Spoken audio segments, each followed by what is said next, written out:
ನೀವು ಕಲ್ಪನಾ ಮೇಡಮ್ ಬಗ್ಗೆ ಮಾತಾಡ್ತಾ ಇದ್ರಿ, ನಿಮ್ಮಿಬ್ಬರ ನಡುವೆ ಒಳ್ಳೆ ಒಡನಾಟ ಇತ್ತು, ನೀವಿದ್ರೆ ಬರ್ತೀನಿ ಅನ್ನೋ ಥರ ಬಟ್ ಅವ್ರ ಲೈಫ್ ಅಂತ ಬಂದಾಗ ಇವತ್ತಿಗೆ ದುರಂತ ಅಂತ್ಯ ಕಂಡ ಕಲ್ಪನಾ ಅದೇ ಬರುತ್ತೆ. ಅವ್ರು ಎಷ್ಟೇ ಸಿನಿಮಾಗಳು ಹಿಟ್ ಕೊಟ್ಟರು ಕೂಡ ದುರಂತ ಅಂತ್ಯ ಅನ್ನೋ ಥರ. ಸೊ ಅವರು ಇನ್ನಿಲ್ಲ ಆ ಸಂದರ್ಭದಲ್ಲೆಲ್ಲ ಏನಾದ್ರು ನೆನಪಾಗುತ್ತೆ ಸರ್ ನಿಮಗೆ? ಇಲ್ಲ, ಅದರಲ್ಲಿ ಒಂದು ವಿಚಾರ, ಈ ಬಂಧನ ಸ್ಕ್ರಿಪ್ಟು ನಾನು ಕತೆ ಓದಿದ್ದೆ. ಯಾರೋ ಹೇಳಿದ್ರು ಓದು ಇದನ್ನು ಚೆನ್ನಾಗಿದೆ ಅಂತ.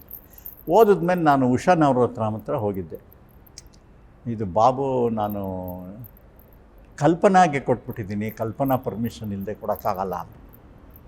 ಸರಿ, ನಾನು ಕಲ್ಪನನ್ನ ಮೀಟ್ ಮಾಡಿದೆ. ಬಾಬು ನೀವು ಮಾಡ್ತಾಯಿದ್ದೀರಾ ತಗೊಳ್ಳಿ ಅಂದ್ಬಿಟ್ಟು ಪಾಪ ನನಗೆ ಕೊಟ್ಟರು. ಆಮೇಲೆ ನಾನು ಸಿಲ್ವರ್ ಜೂಬ್ಲಿ ಆದಾಗ ಕರೆದು ಅವ್ರಿಗೆ ಒಂದು ಮೊಮೆಂಟೋ ಕೊಟ್ಟಿದ್ದೆ. ತುಂಬ ಅದು ಒಂಥರ ನೋಡಿ, ಲೈಫಲ್ಲಿ ಕೆಲವು ಸರಿ ಫೇಲ್ಯೂರು ಸಕ್ಸಸ್ಸು, ಲೈಫಲ್ಲೂ ಫೇಲ್ಯೂರ್ ಆದಾಗ ಆ ಸ್ಥಿರತೆ ಇದೆಯಲ್ಲ, ಅದನ್ನು ಇಟ್ಕೊಂಡು ಮತ್ತೆ ಅದನ್ನು ಹಿಂದಕ್ಕೆ ಹಾಕಿ ಮತ್ತೆ ಬರಬೇಕು ಅನ್ನೋದು, ಅಲ್ಲಿ ಒಂದೊಂದು ಸರಿ ಮನುಷ್ಯ ಸೋತೋಗ್ತಾನೆ. ಸೋತೋದಾಗ ಈ ಥರ ದುರಂತಗಳಿಗೆ ಆಗೋಗ್ಬಿಡುತ್ತೆ. ಪಾಪ she was A great actress and fantastic woman. ನನಗೆ ತಿಳಿದ ಮಟ್ಟಕ್ಕೆ ಆಕೆ ಎಲ್ಲ ವಿಚಾರ ನನಗೆ ಗೊತ್ತಿತ್ತು, ಎಲ್ಲ ಗೊತ್ತಿತ್ತು. ಅಂದರೆ ನಿಮ್ಮ ಹತ್ರ ಅವ್ರು ಹೇಳ್ಕೊಳ್ಳೋರು ನನ್ನ ಹತ್ರ. ಕೆಲವು ತಿದ್ಬೋದಿತ್ತಲ್ಲ ಅಂತ, ಕೆಲವು ಏನೇನೋ ಇರುತ್ತಲ್ಲ ತಿದ್ಬೋದಿತ್ತಲ್ಲ ಅಂತ ನೀವು? ಇಲ್ಲ, ನಾನು ಅವಾಗ ಅದು ಪರ್ಸ್ನಲ್ ಮ್ಯಾಟ್ರ್ ಆಗಿತ್ತು, ತಿದ್ದಕ್ಕಾಗ್ತಿರ್ಲಿಲ್ಲ. ಅವರು ಆ್ಯಕ್ಚುಲಿ ಒಂದು ದಿವಸ ನಾನು ಕಲ್ಪನಾ ಒಂದು ಪಿಕ್ಚರ್ಗೆ ಹೋಗಿದ್ವಿ. ಅವರೊಂದು ಬುರ್ಕಾ ಇಟ್ಕೊಂಡಿದ್ರು, ಯಾವಾಗಲೂ ಬುರ್ಕಾ ಹಾಕೊಂಬರೋರು. ನನಗೆ ನಮ್ಮ ತಂದೆಯವರಿಗೆ ಯಾರೋ ಹೇಳ್ಬಿಟ್ಟು, ನಿಮ್ಮ ಹುಡುಗ ಬುರ್ಕಾ ಹಾಕ್ಕೊಂಡು ತಿರುಗ್ತಾ ಇದ್ದಾರೆ, ಮುಸ್ಲಿಮ್ ಜೊತೆ ತಿರುಗ್ತಾ ಇದ್ದೀರನ್ರಿ ಅಂತ. ಸರಿ, ಅವ್ರಿಗೂ ಗೊತ್ತಿತ್ತು ಕಲ್ಪನಾ ಅಂತ. ಒಂದು ದಿವಸ ನಾವು ಹೀಗೆ ಪಿಕ್ಚರ್ಗೆ ಹೋಗಿದ್ದಾಗ ಸಾಯಂಕಾಲ ಪುಟ್ಟಣ್ಣ ಅವ್ರ ಫೋನ್ ಬಂತು. ನಾಗರಾವ್ನಲ್ಲಿ ಅವ್ರಿಗೆ ಒಂದು ಸ್ವಲ್ಪ ಸಪ್ರೇಷನ್ ಆಗಿಬಿಟ್ಟು ಆರ್ತಿನ ಹಾಕ್ಬಿಟ್ರು ಅವರು, ಹೀರೋಯಿನ್ ಆಗಿ. ಇವರು ಮಾಡ್ತಾರೆ ಅಂತ ಎಕ್ಸ್ಪೆಕ್ಟ್ ಮಾಡಿದರು. ಸರಿ, ಇಲ್ಲ ನೀನು ಓಬೋವನ್ ಕ್ಯಾರೆಕ್ಟರ್ ಮಾಡು ಅಂತ ಫೋನ್.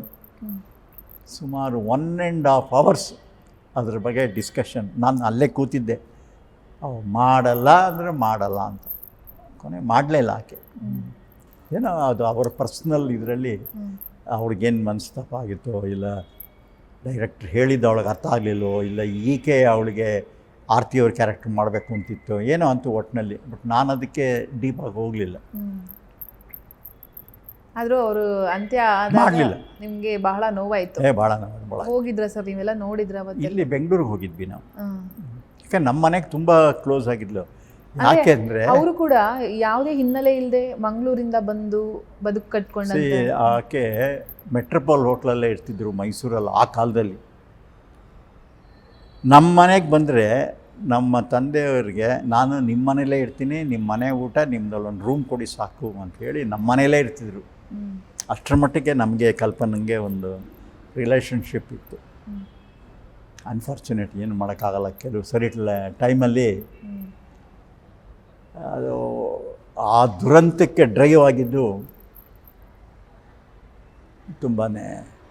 ಅದೇ ಈ ಸಕ್ಸಸ್ಸು ಫೇಲ್ಯೂರ್ನ ಹ್ಯಾಂಡಲ್ ಮಾಡೋದಿದೆಯಲ್ಲ, ಅದೊಂದು ದೊಡ್ಡ ಆರ್ಟು.